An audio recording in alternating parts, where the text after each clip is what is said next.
Welcome back, folks. Another episode of Quick Picks brought to you by the Great Canadian Fight Show. One half your co-host again, I'm Alex Dowdesel, joined as always by the brilliant Kyle Allen. And this week we'll be taking you through our picks for UFC 273 airing live this Saturday night. Starting on the main card, first fight, we've got Vince Pichel versus Mark Madsen in a lightweight bout that was put up to replace the Kelvin Gastelum fight. Unfortunately, that was canceled recently. I'm going to give myself the odds, Kyle, because I do believe I got the better of you in the last pay-per-view, which is rare for me to say, folks. So I'm just going to waft in this moment. 3, 2, 1, and let's get into it. Vince Pichel, I'm taking him to win this fight. Again, Mark Madsen is undefeated, but in his last two fights against Jim Miller and Austin Hubbard, he looked dominant, even though they were decisions. And not to mention, folks, if you're looking for an all-time duster, this guy's got it. So I'm taking Vince Pichel to win via decision, again, over Mark Madsen. I think you're going to see a theme on this one about me picking some of the dogs. So I'm going to go with the dog on this one. I'm going to go with Mark Madsen. He's 11-0. I think he's coming off he's obviously coming off 11 wins, but his last 3 wins were pretty solid. So I'm going to go with Mark Madsen. He also has a slight resemblance to Joe Rogan. So I like Joe Rogan. So I like Mark Madsen. That's my... Kyle, picking dogs. Next fight on the card, folks, women's strawweight bout. Mackenzie Dern returning to the octagon versus Tecia Torres. Very, very close pick and fight. Kyle Allen, I'm going to let you ask first pick in this one. Yeah, this one's a tough one. They're both very good fighters. I'm going to go with Tecia Torres on this one. I think she's a slightly better fighter. Again, this fight is very like pick 'em to me. I think Mackenzie Dern's a very good fighter, but I'm going to go with Tecia Torres. I think she's just a little bit better than Mackenzie Dern. I think she gets the probably a decision on this one. Great pick, Kyle, but it is the wrong pick. I'm going with Mackenzie Dern. She had her 4-fight win streak snapped last fight, and I believe that was just a load off her back. So I think she comes back strong in this one and beats Tecia Torres via submission and firmly cements herself into the top 3 of the women's strawweight division. Next, third fight on the card, big hyped matchup. Gilbert Burns coming back to the octagon against highly touted Khamzat Chimaev, who's a huge favorite in this fight, folks.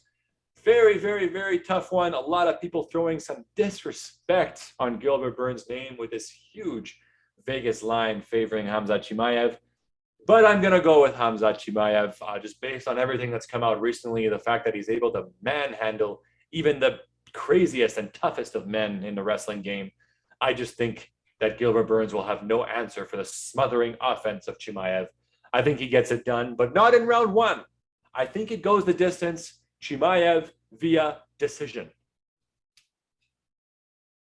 Like I said, there's gonna be a theme in this one.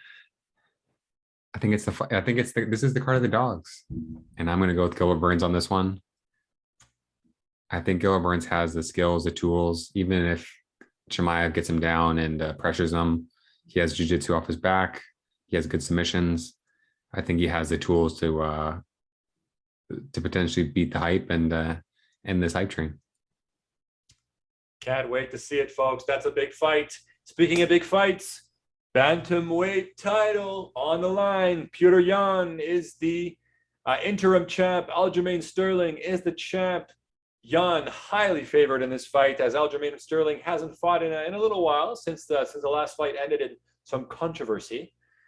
Kyle Allen, who do you have walking out on Saturday night with the bantamweight title? So it's a tough one. I really like the way Aljamain Sterling looked in the beginning of the fight on the first fight. I think if he brings that same pressure and is able to keep it up the whole fight, I think he gets the W. So that's why I'm going to go with Aljamain Sterling on this one. I was riding that dog train. All right, I like it. But folks, I'm a wimpy bettor, and I'm going with Petr Yan. We're talking about one of the best pure boxers in the UFC, and I think he comes in just wanting to wreck Sterling after what happened last fight, and the story again, Sterling talking and just angering Yan, and how good he looked against Corey Sandhagen, excuse me. Hard to bet against the man. So I'm going Purion via second round TKO. The main event time, folks, featherweight title bout. Alexander Volkanovski putting his featherweight belt on the line against Chan Sung Jung, aka the Korean Zombie. And I'm going with Alexander Volkanovski to retain, setting up the biggest fight in featherweight history versus Max Holloway. So I've got him winning, but I don't think he will finish Korean Zombie. I see it going all 5 rounds and ending via unanimous decision. I don't think I'm going to keep going with the dogs. This one's a tough one. I really would love to see Chan Sung Jung get the upset on this one. But I think out of all the fights, this is the most highly unlikely upset. So I'm going to go with Volkanovski on this one. I think he just has a few more tools. He's going to be able to pressure him, get him down, ground and pound him out. And I'm going to go with Volkanovski TKO round 3. There you go, folks. Those are our picks. UFC 273. Take him to the bank or don't. But if you want to make a buck, check us out. Thank you very much, folks. Keep an eye out for the podcast. Like and subscribe. Follow us on Instagram. Great Canadian Fight Show 2022. Have a great night, guys. Thank you.